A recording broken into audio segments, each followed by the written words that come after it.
बिहार चुनाव में सबसे बड़ा झटका किसी नेता को लगा है तो वो हैं सन ऑफ मल्लाह कहे जाने वाले मुकेश सहनी।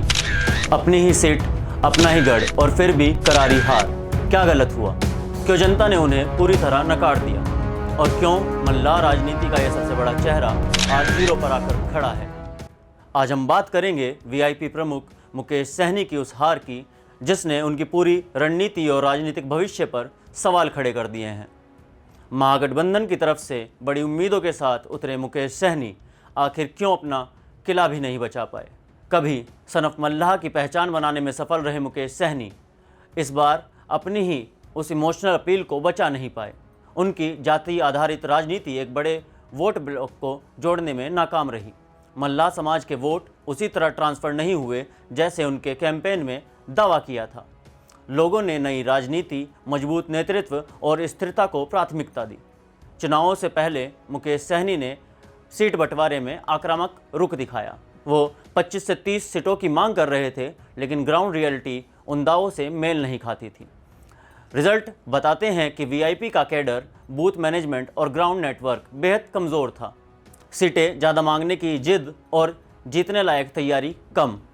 महागठबंधन ने उन्हें साथ तो रखा, लेकिन दिल से स्वीकार कभी नहीं किया। कई क्षेत्रों में आरजेडी के कार्यकर्ताओं ने वीआईपी को सपोर्ट नहीं किया। वीआईपी के उम्मीदवारों को फील्ड में संगठन नहीं मिला, संसाधन नहीं मिले और वोट ट्रांसफ़र बिल्कुल नहीं हुआ। मुकेश सहनी की छवि यह बन गई, आएंगे, सीट मांगेंगे, लेकिन ज़मीन पर दिखेंगे नहीं।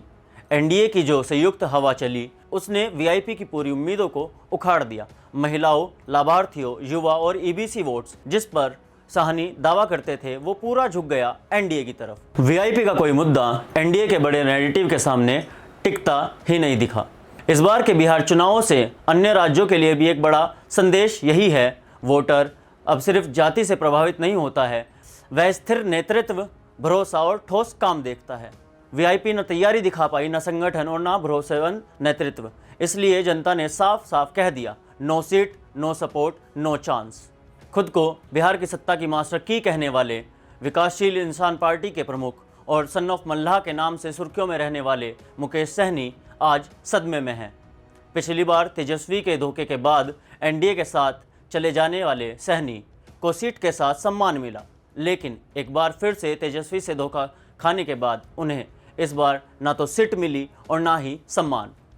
इस बार उनका खाता भी नहीं खुल पाया, जिसके बाद शायद वे एक गाना सुन रहे होंगे, ये क्या हुआ, कैसे हुआ, क्यों हुआ, और छोड़ो ये ना सोचें।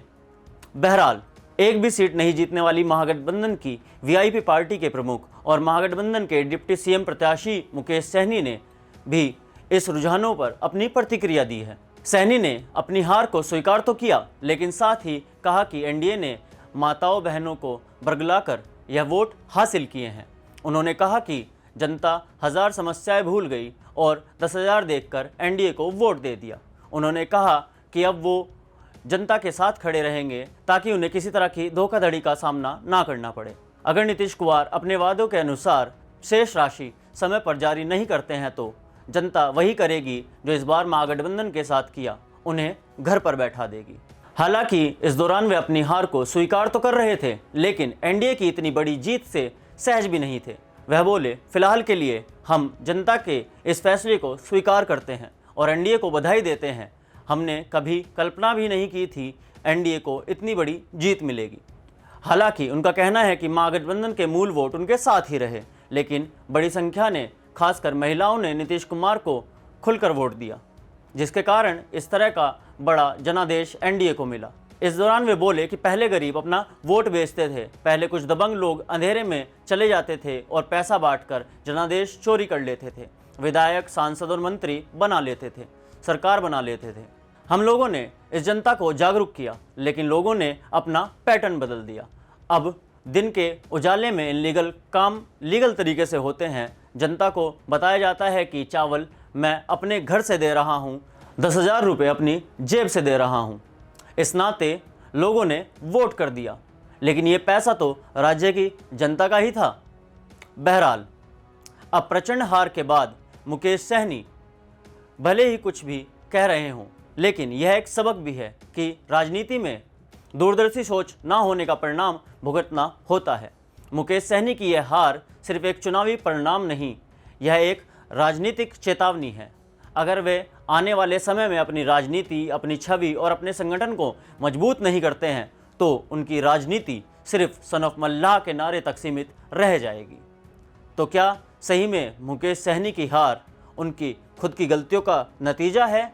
क्या वीआईपी का राजनीतिक भविष्य अब खतरे में है? और क्या मल्लाह समाज अब एक नए नेतृत्व की तलाश करेगा? क्या है इस मुद्दे पर आपकी राय? हमें कमेंट में लिखकर ज़रूर बताएं। अगर आपको हमारी ये रिपोर्ट पसंद आई हो तो इसको लाइक करें, शेयर करें और चैनल को सब्सक्राइब ज़रूर करें। धन्यवाद।